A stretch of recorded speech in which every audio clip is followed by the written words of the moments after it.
Hey, salut tout le monde. On se retrouve aujourd'hui pour le book haul du mois. Et comment vous dire que je trouve que ça va. J'ai moins craqué que certains mois. Il y a très peu de livres neufs, vraiment très très peu.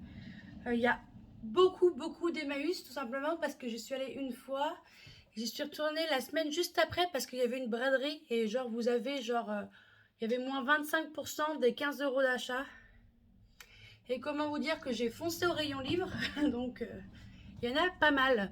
Bien, cette fois-ci, c'est pas trié entre Emmaüs, Neuf, Nose, enfin Nose, il n'y en a qu'un de toute façon, et vide-grenier, car j'ai fait un vide-grenier, le retour des vide-greniers. Et du coup, on va commencer, pour pas que ça dure trop longtemps. Et du coup, on va commencer avec la seule BD que je me suis achetée. Et c'est le tome 2 des Sœurs Grémillet, Les Amours de Cassiopée, le tome 1 qui est là. Attendez. Bien sûr, je prépare jamais mes vidéos. Le tome 1, c'était celui-ci, pour ceux qui s'en souviennent, le rêve de Sarah, où en gros, elle a rêvé qu'en fait, sa mère, elle a trouvé une photo de sa mère enceinte avec une bébé un bébé méduse. Voilà. Et du coup, j'avais vraiment adoré ce premier tome avec des graphiques vraiment très très colorés, très bien faits. Franchement, ouais, j'ai adoré. Franchement, j'ai vraiment adoré cette BD. Et du coup, j'ai appris que le tome 2 sortait. Et ici, on va suivre les amours de Cassiopée. Alors, Cassiopée, je me souviens plus. Je sais que la petite qui est là, avec son petit oiseau, c'est celle qui est fan de chat. Mais Cassiopée, oui, je me souviens plus. Je crois que je vais relire le tome 1 avant. Mais ici, en gros, on va suivre les amours de Cassiopée. Il écrit Voici enfin venu le temps des grandes vacances. Comme chaque année, Sarah, Cassiopée et Lucille partent pour le petit village paisible où habite leur grand-mère.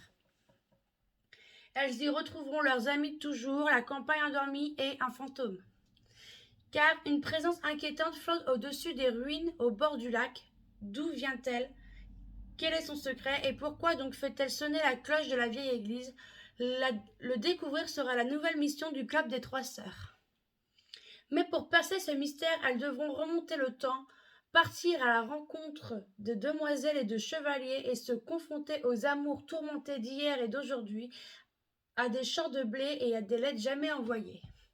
Franchement, j'aime beaucoup. C'est une histoire un peu de trois sœurs vraiment liées avec trois caractères complètement différents et ils ont des petites enquêtes comme ça et c'est vraiment très très intéressant. En fait, je viens de me rendre compte que j'avais pas acheté que ça comme BD, mais je ne vais pas vous les présenter dans ce book haul, tout simplement car j'ai fait une vidéo spécialement dessus. Ce sont les BD des 48 heures de la BD. J'essaierai de vous mettre le petit i là.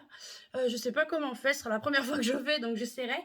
Mais autrement, je vous mettrai le lien en barre d'infos ou allez voir sur ma chaîne, vous allez la voir. Elle est très récente, elle est de ce mois-ci. Donc voilà. Et on continue, parce qu'autrement on n'a pas fini. À 4 euros dans un vide-grenier, j'ai trouvé le premier tome de la passe miroir. En fait, je suis en train de me mettre à la fantaisie. J'ai adoré à Cotard, j'adore le prince cruel. J'ai pas lu encore le tome 2 parce que j'ai peur de la fin. Là, je suis en train de lire non, Rude. J'ai perdu son nom, mais je suis en train de lire et franchement, je suis à fond dedans, j'adore. Et du coup, tout le monde m'a conseillé la passe miroir. Tout le monde parle de la passe miroir comme quoi que c'est excellent et tout. Et je me dis pour 4 euros en poche, pourquoi pas. C'est de Christelle Dabos, publié chez Pulp Fiction. Alors par contre, je l'ai acheté, mais qu'est-ce que je déteste les éditions Pulp Fiction. Je suis vraiment désolée, mais je trouve ça moche. Je suis vraiment désolée pour ceux qui adorent, mais moi je déteste. À Emmaüs, j'ai trouvé Ne jamais tomber amoureuse de Mélissa Marr, publié chez Albert Michel dans la collection With. Je suis en train de me dire que j'ai pas fait de résumé de la passe miroir, mais est-ce vraiment nécessaire? Je crois pas. Hein. Ouais, tout le monde a déjà lu la passe miroir sauf moi. Il y a écrit derrière ne pas lui parler, ne pas le toucher, ne jamais lui révéler que je peux le voir. Elle est fragile et mortelle, il est cruel et séduisant. Ainsi commence le bouleversante histoire d'amour de Kinan et Desline. Je sais pas comment on dit ce nom. Moi je dirais Desline, mais je suis pas sûre. Je l'ai pris parce que voilà, Emmaüs, pas cher. Toujours chez Emmaüs, j'ai trouvé un roman de Marie Vareille. C'est Ma vie, mon ex et haute calamité, publié chez City Poche. Je ne connais pas du tout cette maison d'édition. Je l'ai payé 1 €. J'ai un autre roman de Marie Vareille, c'est... attendez, je vois pas. Je peux très bien me passer de toi. Et du coup, j'ai trouvé celui-là. Et du coup, ça a l'air vraiment intéressant. Une comédie romantique pétillante et une délicieuse French touch. Juliette est un amoureux, un job, un appartement et 31 paires de chaussures. Mais toutes les bonnes choses ont une fin. Du jour au lendemain, elle se retrouve célibataire, chômeuse et sans logement. Elle déprime pendant des jours devant Gossip Girl en engloutissant des kilos de choco cookies. Oui, Gossip Girl, tout le monde connaît, la vie d'Anne. Non, pardon, pas d'Anne, Chuck. Ouais, Chuck. Moi, je suis Chuck. Jusqu'à ce qu'une série de quiproquos rocambolesques la contraignent à affronter sa plus grande terreur, l'avion, et à s'envoler pour les Maldives à la poursuite de son ex et de sa mystérieuse nouvelle copine. Évidemment, là non plus, les choses ne tournent pas comme Juliette l'avait imaginé. Elle rencontre notamment un jeune homme, certes très beau, mais aussi très désagréable. Genre un petit enemies to lover contemporain, ça me tente de ouf. Honnêtement, lui, il me tente de ouf. Toujours chez Emmaüs, j'ai trouvé un Jojo Moy. J'en ai pas beaucoup, mais j'aimerais bien avoir plus de romans de cette autrice que j'aime beaucoup. Et c'est Les yeux de Sophie. Et là, cette fois-ci, on part en 1916. Sophie veille sur sa famille en zone occupée pendant que son mari se bat sur le front. Quand un officier allemand pose les yeux sur le portrait qu'Edouard a fait de son épouse une dangereuse obsession naît qui amènera Sophie à prendre une terrible décision. Un siècle plus tard, à Londres, Liv reçoit ce portrait comme cadeau de mariage avant de perdre l'homme qu'elle aime. Une rencontre pleine de promesses permet alors à Liv de prendre conscience de la véritable valeur du tableau. À mesure qu'elle découvre le passé trouble du portrait, la vie de Liv est bouleversée une nouvelle fois. Et il lui semble que son destin est étrangement lié à celui de Sophie. Ça a l'air extrêmement bien, mais à la fois extrêmement poignant, je sais pas. J'ai lu le résumé, je ne lis pas de roman historique, c'est pas le genre de roman que j'aime. Mais là, celui-là, il m'a trop tenté. L'effet que deux vies complètement différentes soient entremêlées quelques siècles plus tard, c'est juste de dingue. Et ça me rend ouf, moi. Ensuite, j'ai trouvé un autre Michel Bussy. J'avais acheté Un avion sans aile, mais honnêtement, c'était celui-là qui me tentait le plus. C'est Maman a tort. Et en gros, il y a écrit: quand Malone, de haut de ses 3 ans et demi, affirme que sa maman n'est pas sa vraie maman, même si cela semble impossible, Vasile, psychologue scolaire, le croit. Il est le seul. Il doit agir vite, découvrir la vérité cachée, trouver de l'aide, celle de la commandante Marianne Ogresse par exemple, car déjà les souvenirs de Malone s'effacent. Ils ne tiennent plus qu'à un fil, qu'à des bouts de souvenirs que conservation qu'il entretient avec Goutti, sa peluche. Le compte à rebours a commencé. Avant que tout bascule, que l'engrenage se déclenche, que les masques tombent, qui est Malone? Et genre, le résumé m'a rendu dingue. Je me suis dit, mais cette histoire, mais waouh! Genre, ma maman n'est pas ma maman. Allô, secours! Ça m'a rendu dingue et du coup, je l'ai pris. J'ai trouvé un roman de Nicolas Sparks. Alors là, j'ai trouvé un choix. Alors pour ceux qui ne connaissent pas Nicolas Sparks, je tiens à vous dire que c'est l'auteur de romans, de romances même, des films que tout le monde connaît. Par exemple, enfin moi j'en ai en tête, mais je crois que personne ne les connaît. La dernière chanson avec Miley Cyrus. Il y avait un autre, lui avec Zac Efron, là j'ai perdu son nom, où il est militaire. Il y en a énormément, mais vraiment énormément, où c'est écrit par cet auteur, Nicolas Sparks. Et du coup, j'avais tellement envie d'en découvrir un. Je me suis dit, j'ai pas envie d'en payer un neuf. Donc du coup, j'ai regardé à Emmaüs, il n'y en avait qu'un. Il y avait celui-ci. Il est vraiment petit, il fait 300 pages. Et du coup, il y a écrit: jusqu'où allez-vous pour garder votre amour vivant? Et du coup, ouais, c'est dingue. Voilà. Des amis fidèles, de fabuleux voyages aux quatre coins du monde, un travail passionnant, une maison au bord de l'eau, la vie de Travis Parker a de quoi faire bien des envieux. Seule ombre à ce tableau idyllique. Il se sent seul. Impossible pour lui d'entretenir une relation sérieuse avec une femme, jusqu'au jour où Gabi Holland, sa nouvelle voisine, débarque en furie dans son jardin. 11 ans plus tard, survient un drame qui va non seulement frapper leur couple et la famille qu'il a fondée, mais placer Travis devant un dilemme déchirant. Jusqu'où devra-t-il aller pour garder son amour vivant? Écrit une histoire bouleversante, un choix qui va changer de vie pour toujours. Et je sais pas, presque tous les romans de Nicolas Sparks adaptés en film, je les adore. Hein. C'est des coups de cœur, franchement, je vais les voir, je peux pleurer 20 fois devant, je m'en fous. Mais là, je me dis, en roman, j'aimerais trop découvrir sa plume, et du coup, bah, je l'ai acheté. Voilà. Toujours à... Et à Emmaüs, j'ai trouvé une sorte d'écrit, c'est Juliette Forever de Stacy Jay, alors publié chez Milan, je crois. Il écrit Roméo et Juliette, et si tout était faux. Alors, je vais vous enlever les bandeaux comme ça. Je les gardais exprès, mais moi, je les déteste. Merde, ma poubelle est à l'autre bout. Hop là. J'adore la couverture. Pareil, il est tout petit, tout petit, tout petit. Hop, il y a un truc dessus. Voilà. Vraiment pareil. C'est chez Milan. Il y a écrit « Oubliez Roméo qui se tue pour Juliette. Oubliez Juliette qui se tue pour Roméo. La vérité, les deux amants sont devenus immortels. » Allez, boum. Mais ennemis à jamais. Depuis 4 siècles, Roméo s'acharne à séparer ceux qui pourraient s'aimer quand Juliette doit tout faire pour les réunir. Entre les deux anciens amants, tous les coups sont permis car l'amour a fait place à la haine pour toujours, vraiment. Et du coup, ouais, pareil, c'était petit. Il y a écrit à suivre. Ah non! Je suis désolée, mais je déteste les romans où il y a écrit à suivre, où en fait vous avez un tome 2. Et ouais, faut que je regarde s'il y a un tome 2. Faut que je regarde. Mais je déteste ces romans où il y a écrit à suivre. Du coup, voilà, je suis déçue. Bon, c'est pas grave. On passe au suivant. Toujours chez Emmaüs, j'ai trouvé une maison de rêve de Madeleine Wickham, alias Sophie Kinsella. Du coup, j'ai regardé par contre, et il est pas très très bien noté. Hein. Donc à voir. Et du coup, c'est chez Belfond dans 1000 comédies, je pense, dans la collection de 1000 comédies. Voilà. Pardon, il y a un gros camion. Il y a écrit après un départ Au départ, racheter cette très chic école privée semblait être une bonne idée.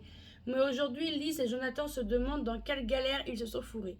Lourdement endettés, ils ne parviennent pas à vendre leur ancienne maison et subissent les foudres de leur banquier ainsi que celles d'Alice, leur fille ado déprimée par la perspective de déménagement. C'est alors que Lise fait la connaissance de Marcus, directeur de l'agence immobilière locale, en quelques coups de fil et rassure la banque et trouve les locataires idéaux. Jenny, jeune acheteuse de presse, et Pierce, acteur sur lequel Alice craque instantanément.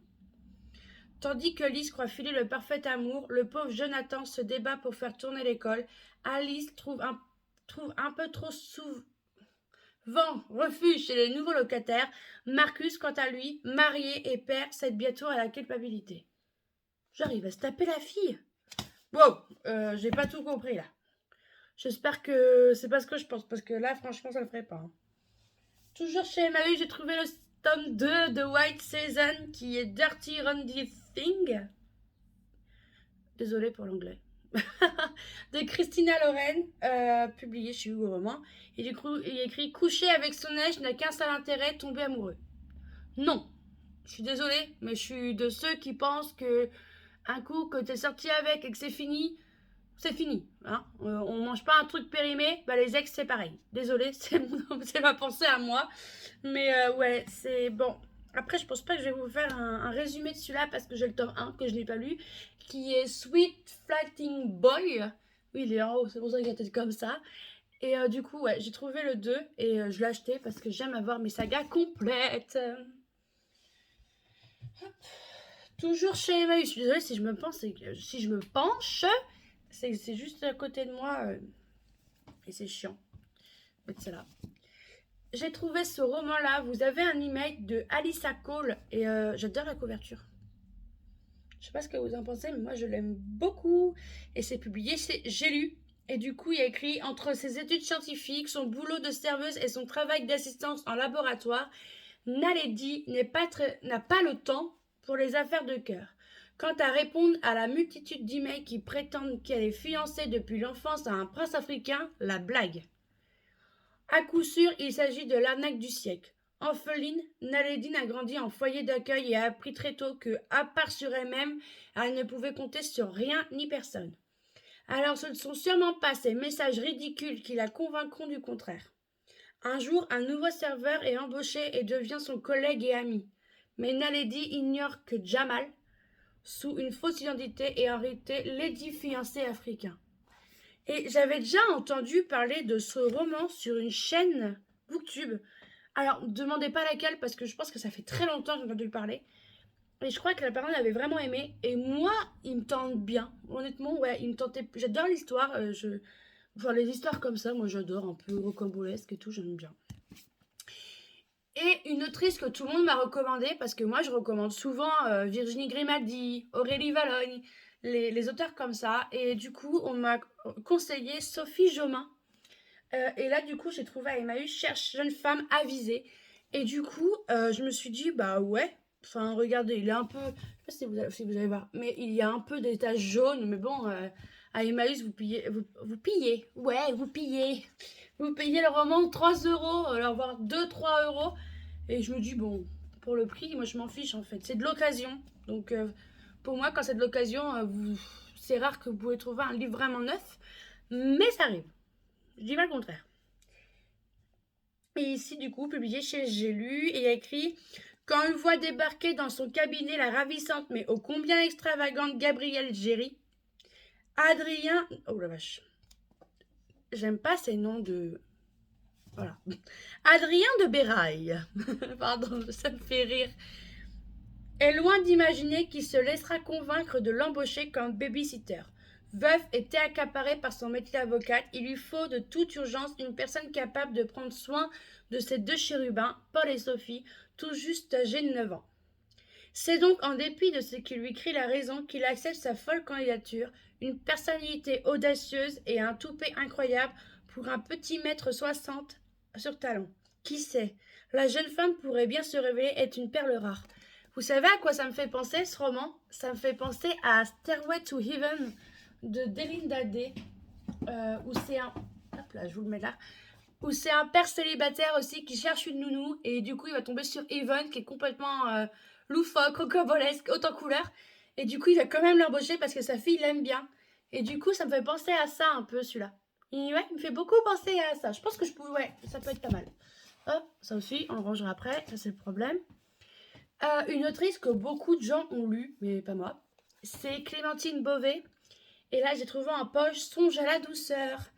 Et du coup, ouais, je me dis pour 1 euro, je vais le prendre. Par contre, c'est écrit, je pense que c'est des vers, je sais pas comment elle écrit. Euh, c'est vraiment spécial. Donc, je verrai bien. Il y a écrit quand Tatiana rencontre Eugène, elle a 14 ans, il en a 17. Il est sûr de lui, charmant et plein d'ennuis. Elle est timide, idéaliste et romantique. L'inévitable se produit, elle tombe amoureuse et lui, semblerait-il aussi. Alors, elle lui écrit une lettre. Il la rejette. Pour de mauvaises raisons peut-être. 10 ans plus tard, ils se retrouvent par hasard. Tatiana a changé. Eugène également. Vont-ils encore aller à l'encontre de leurs sentiments? Voilà. Et tout le monde parle de Clémentine Beauvais, que c'est une excellente autrice et tout. Je n'ai jamais lu de roman de cette autrice, vraiment zéro. Et je me suis dit que pourquoi pas découvrir. Hop, là je vais vous présenter que des poches. On commence avec Guillaume Musso et son roman Et après, publié chez Pocket. Alors, je peux vous dire que celui-là, il a vécu, il est vieux. Mais on va dire, je l'ai acheté à un vide-grenier à 50 centimes. Alors, je m'en carre le coquillard. Que le dos soit cassé, que les pages sont jaunes. Tant que ça m'empêche pas de lire, je m'en fiche. Voilà. Il écrit à 8 ans, Nathan est entré dans le tunnel lumineux de la mort imminente. Plongeant dans un lac pour aider une fillette, l'enfant s'est noyé. Oh. C'est triste. Arrêt cardiaque, mort clinique, et puis contre toute attente, de nouveau, la vie. Pourquoi pas? 20 ans plus tard, Nathan est devenu l'un des plus brillants avocats de New York. Il a tout oublié de cet épisode traumatisant. Il a même fini par épouser la petite fille du lac, Mallory. Sa femme qu'il a passionnément aimée, puis qu'il l'a quittée et qui lui manque comme au premier jour. Mais Nathan ignore que ceux qui reviennent de l'autre côté ne sont plus tout à fait les mêmes. Aujourd'hui, il connaît la réussite, la notoriété et la prospérité. Il est temps pour lui de découvrir pourquoi il est revenu. Wow! Alors, je vous lis les résumés tout simplement parce que je suis vraiment nulle pour faire des résumés moi-même, sauf quand j'ai lu le livre. Quand j'ai lu le livre, pas de problème. Mais quand je l'ai pas lu, c'est plus compliqué pour moi parce que j'ai une cervelle de poisson rouge. Alors, je préfère vous lire les résumés. Pareil, un vide-grenier, j'ai trouvé un Marc Lévy. Là, c'est la première nuit. Il est en excellent état, celui-là, par contre. Et il y a écrit l'amour est l'ultime L'amour est l'ultime aventure, mais l'aventure n'est pas sans danger. Pour ceux qui n'aiment pas les gens qui bougent, je suis désolée, mais je suis debout et j'en ai besoin d'être debout. Voilà. Alors du coup, il y a écrit il est une légende qui raconte que l'enfant dans le ventre de sa mère connaît tout du mystère de la création, de l'origine du monde jusqu'à la fin des temps. À sa naissance, un messager passe au-dessus de son berceau et pose un doigt sur ses lèvres pour que jamais il ne dévoile le secret qui lui fut confié, le secret de la vie. Ce doigt posé qui efface à jamais la mémoire de l'enfant laisse une marque. Cette marque, nous l'avons tous au-dessus de la lèvre supérieure, sauf moi. Le jour où je suis née, le messager a oublié de me rendre visite et je me souviens de tout.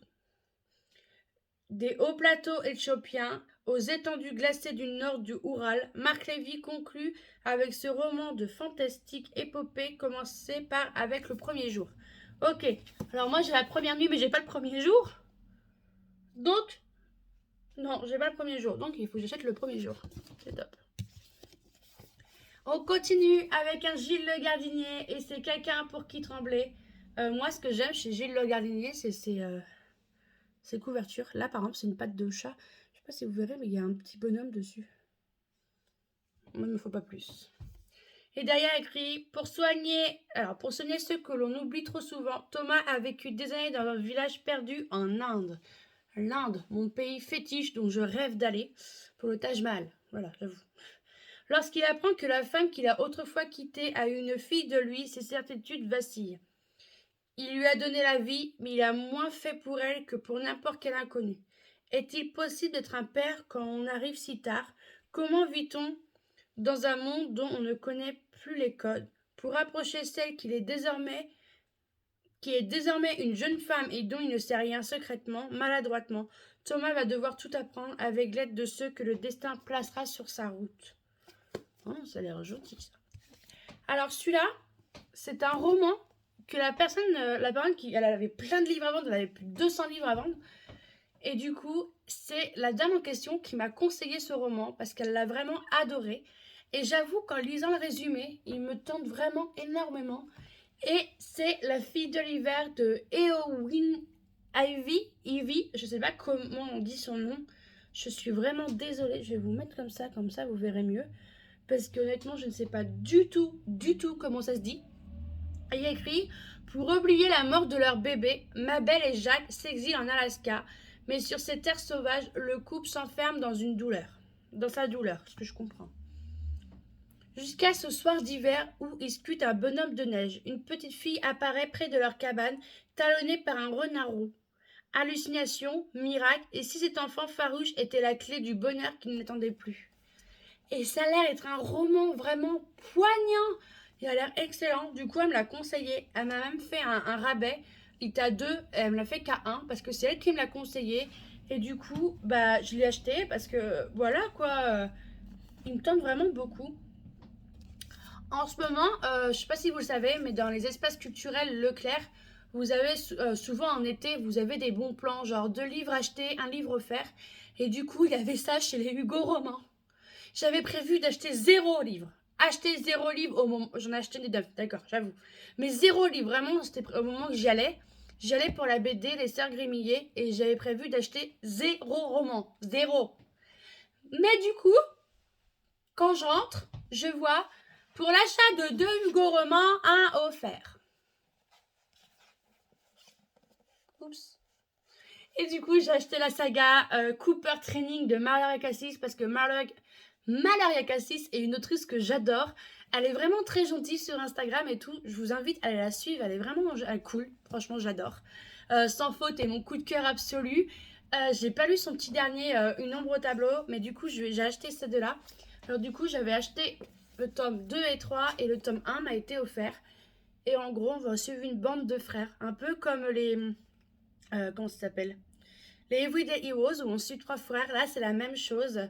Je n'ai pas lu les résumés et j'ai pas envie de les lire. Voilà, là vraiment, j'ai vraiment pas envie. Je suis vraiment désolée, mais j'ai pas envie de me spoiler et je les voulais tellement ces romans-là. Je veux tous les romans de Malaria Cassis en fait, parce que j'aime trop cette autrice. Je l'aime trop. Attendez, il y a des bruits chelous par chez moi. On arrive à la fin. Chez Nose, et le seul roman que j'ai trouvé à Nose, c'est Entre ciel et mer de Karina L. Moi je dis L. Publié chez Hugo Roman. Il y a un autre qui s'appelle À la poursuite du soleil. Je pense que c'est dans la même collection, mais c'est pas du tout. Hein. Vous pouvez lire séparément. Et là, il y a écrit Cette femme représente ce dont j'ai toujours rêvé. Je ne l'ai eu qu'une seule nuit. Attends. Je ne l'ai eu qu'une seule nuit. Si tant que je l'ai eu, je parvenir à la conquérir. Oh, faut que j'apprenne à articuler, je crois. Ou mon cerveau va se détendre. Attendez, il y en a un à vous présenter, c'est un dico, hein. Mon copain, il l'appelle le dictionnaire. Je vais pas vous lire le résumé parce que il est long. Il a écrit Joshua, un jeune graphiste talentueux, vit ses 20 ans en roue libre.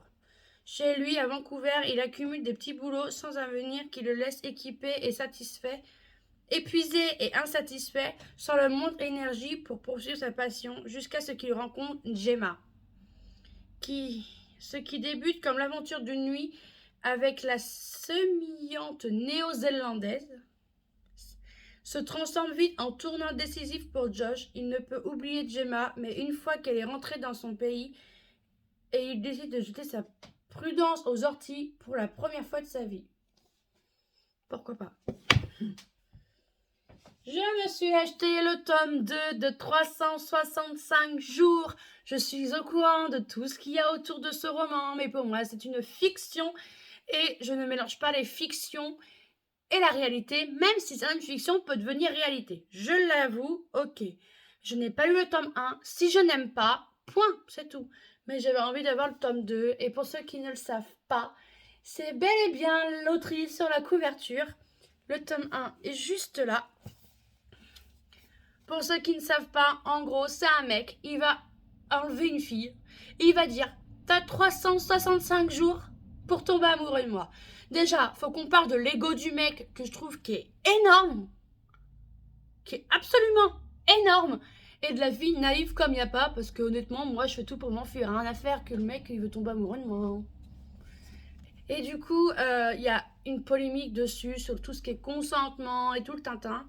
Mais bon, c'est une histoire, faut se détendre, se détendre. Je comprends que ça peut choquer, mais c'est une fiction. Hop. J'avais de base acheté Styx Rider, le tome 1.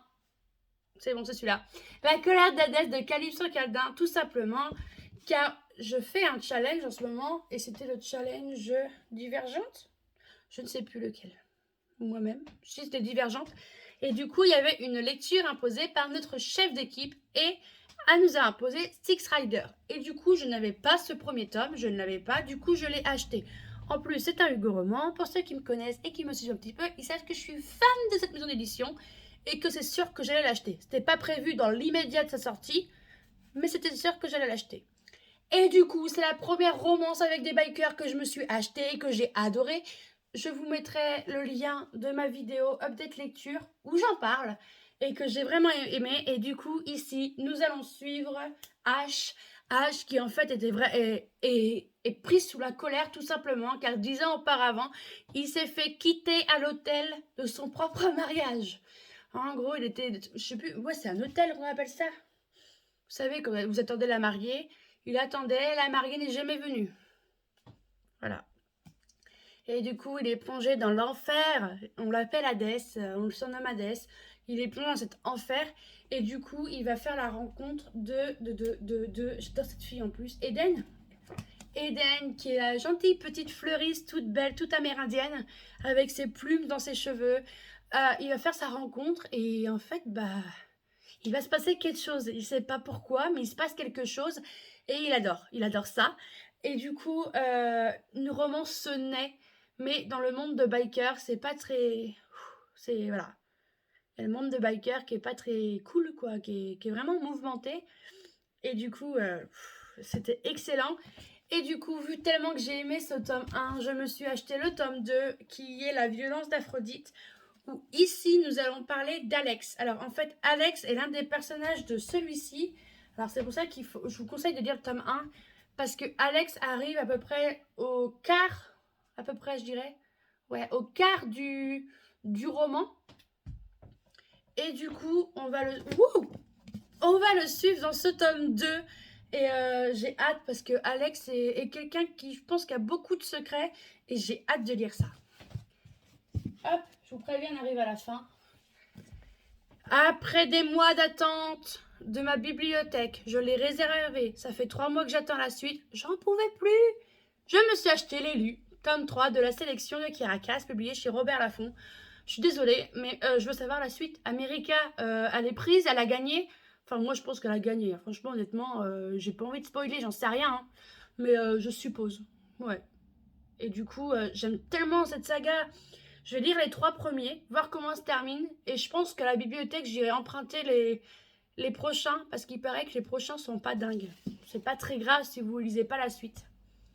Et pour finir, je vous montre mon dernier bébé. Que je n'ai pas acheté neuf. Que j'ai acheté sur Vinted. À 21 €, je crois, si je me souviens, au lieu de, je sais plus, 24,90. Je vous spoil là. C'est un bébé, mon copain, mon frère, le surnomme le dictionnaire Creation City. J'ai lu à Cotard, j'ai lu la saga à Cotard que j'ai adoré, mais c'est ma première saga de fantasy que je lisais et j'ai vraiment adoré cette saga que j'avais empruntée. Et du coup, j'ai appris qu'elle sortait un nouveau bébé chez Deux Saxus. Et du coup, je me suis dit, bah tant pis quoi. J'ai pas envie de l'acheter neuf. Déjà, chez moi, le trouver neuf, c'est mission impossible, car j'ai qu'un espace culturel Leclerc qui ne font pas de Deux Saxus. Il y a 0 Deux Saxus, ok? 0. Ça m'énerve. Et j'ai une petite librairie qui s'appelle Calipage, où j'ai voulu le commander. Ils me disent, désolé, mais cet article n'est pas disponible. Du coup, toutes les heures, pendant plusieurs jours, j'ai fouillé Vinted et j'ai trouvé une femme qui l'avait en doublon et qui le vendait. Et je me suis dit, hop, hop, hop. J'ai supplié mon conjoint, je me suis mis à genoux, rien à faire. Je lui ai dit, s'il te plaît, je peux l'acheter. Et du coup, je l'ai et je suis vraiment heureuse à un point inimaginable. Il est magnifique. Bon, moi, je l'ai en version brochée. Hein. Faut pas trop demander. J'ai juste une peur de casser ce dos. Et je pense qu'il va être cassé, c'est sûr. C'est un beau bébé de presque plus de 900 pages. Il est magnifique, mais vraiment magnifique. C'est avec une carte magnifique aussi. Vous allez me dire, c'est la première fois qu'on me voit aussi heureuse pour un livre, mais tout à fait. Regardez les entêtes de chapitre. Vous imaginez même pas à quel point avoir des beaux livres comme celui-là, Le Prince Cruel, pour moi c'est un bonheur. Bien sûr, je vais le lire. J'avoue que la grosse sœur me fait peur. Si j'ai envie de tuer quelqu'un, j'ai ce qu'il faut, pas de problème. Mais honnêtement, de Saxus, j'avoue que le prix, on trouve ça cher, mais il fait quand même 900 pages. Le travail éditorial est dingue.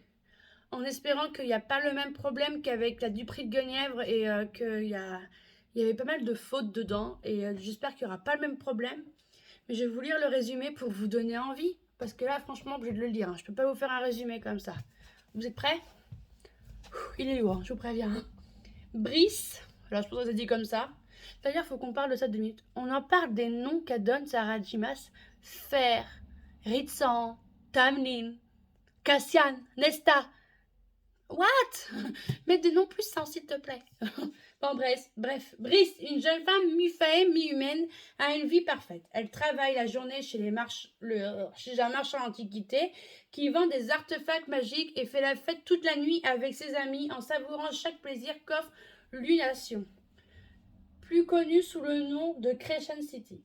Mais un jour, un terrible meurtre va venir ébranler les fondations de la ville, de même que le monde de Brice. 2 ans plus tard, son travail ressemble à une impasse et elle se plonge dans l'oubli en écumant les clubs et les plus fameux. Mais lorsque le meurtrier frappe de nouveau, Brice se retrouve entraîné dans l'enquête et doit faire équipe avec Hunt, un mystérieux ange déchu dont le passé noir hante chacun de ses pas. Ce dernier est l'assassin personnel des archanges et il doit protéger la jeune femme même s'il lui porte peu d'intérêt. À la recherche de la vérité, Brice et Hunt vont apprendre à se connaître et vont explorer les bas-fonds de la ville jusqu'aux niveaux les plus sombres de l'enfer. Alors l'enfer c'est écrit avec un A, pas avec un E, je tiens à préciser. Où des choses qui dormaient depuis des millénaires se réveillent. La nouvelle saga de l'incontournable Sarah J. Maas qui s'établit d'emblée dans la nouvelle référence en fantasy urbaine adulte. Comment voulez-vous pas que j'aime? J'adore l'univers des failles, honnêtement. J'ai lu, comme je vous dis, Akotar, Le Prince Cruel, maintenant ça, tout ce qui est monde de failles, honnêtement, je découvre, j'adore. Là, comme je dis tout à l'heure, je suis en train de lire Rude, j'arrive pas à le redire, et j'aime beaucoup, c'est aussi un monde de fantasy, et du coup, je vais le poser parce que j'ai tellement peur de l'abîmer. Et du coup, j'aime tellement ce monde que j'ai envie d'en découvrir plus, et je pense que Sarah J. Maas est parfaite pour ça. Donc, du coup, voilà pour ce Big Book Haul.